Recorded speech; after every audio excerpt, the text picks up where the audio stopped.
Today we're going to slipcover an ottoman. This is an ottoman, it's a typical ottoman. You can see that it is a little out of shape from the side.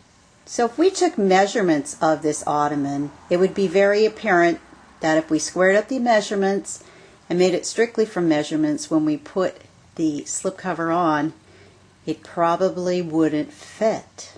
So what we are going to do is we are going to make this slipcover by draping the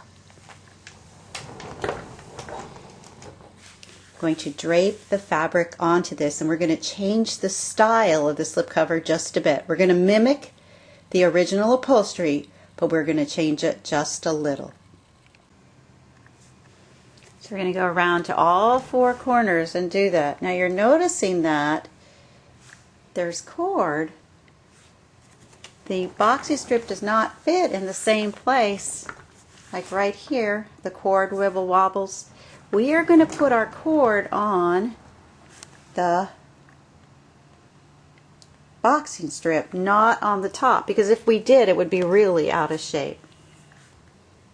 So now we're going to take this off and stitch it, serge it, and then we'll turn it inside out and we'll put the welt cord on. There is definitely a right side and a wrong side, meaning one side leans more than the other, and we're going to make sure we put the correct one on the correct side. We kind of averaged it a little bit through here, but this is the side that's leaning that way, and then this is the side that's going straight out. It actually was leaning that way. Now we've sewn on all the welt cord, and we're going to turn the seams down. And we're going to take the fabric for the top that we cut and just lay it on top of it and pin it down and in. We want to measure from the floor up and kind of put the welt cord all the way around, line it up on the boxing strip all the way around, and we're doing about 16.5 inches from the bottom. This ottoman is pretty much out of whack, but if we don't do this, if we do not square up the fabric, it will not hang straight. So you can see that on the different edges, you'll have some coming down and some going up.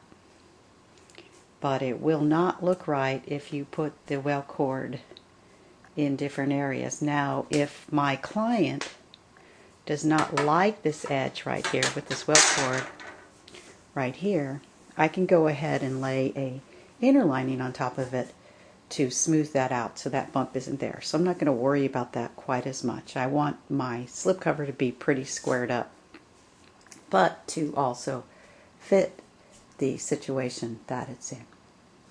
So now I'm going to go ahead and take it off and sew it. I've pinned my pins in such a way that I can stitch in the ditch. There's my pins, and I'm just going to stitch right here in the stitch line and stitch that on. So now I've measured from the floor up, and I've put pins all around my ottoman cover. As you can see here, there's the ruler, and I've measured from the floor up, and I've put the pins all around the cover. So now all I'm going to do is to drape my welt cord underneath that from one pin to the next. There's a pin, there's a pin, there's a pin. Everything's been measured from 9 inches from the floor up.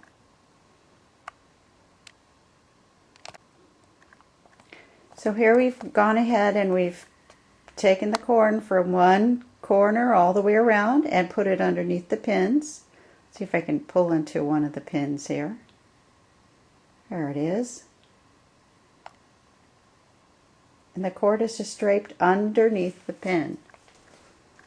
So instead of drawing lines, this is pretty weird ottoman in that nothing is straight, and so my measurements are going to be from the floor up as opposed to from the top down. Remember, we had to adjust the top accordingly.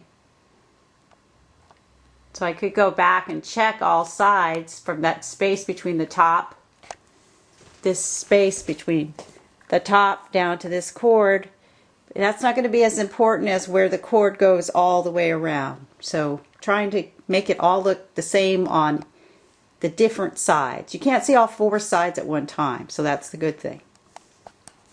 So I've draped this cord from one corner to the next. I'll double check my measurement from the floor up, and then I'll take it off and I'll sew it. I like to self-face my skirt. That means that both sides would be the same. I would take a large piece of fabric, fold it up, and I serge the ends. And then I'm going to turn it in. Then I'm going to turn it in, and that will be the underside of my skirt.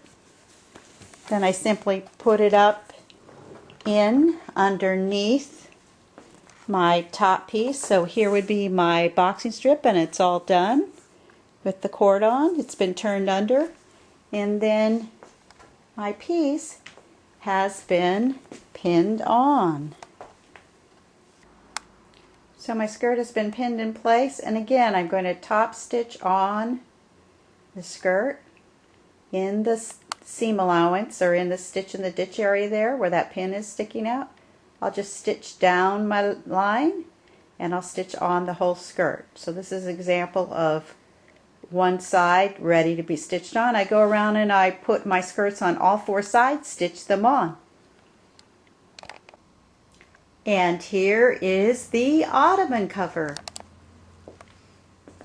We went ahead and inserted the separate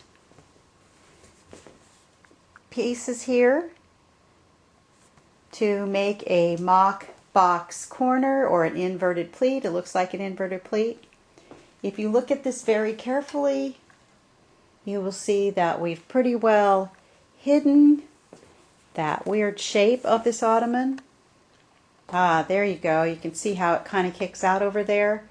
But because we did lay this onto the ottoman, the fabric onto the ottoman, we were able to take care of that shape.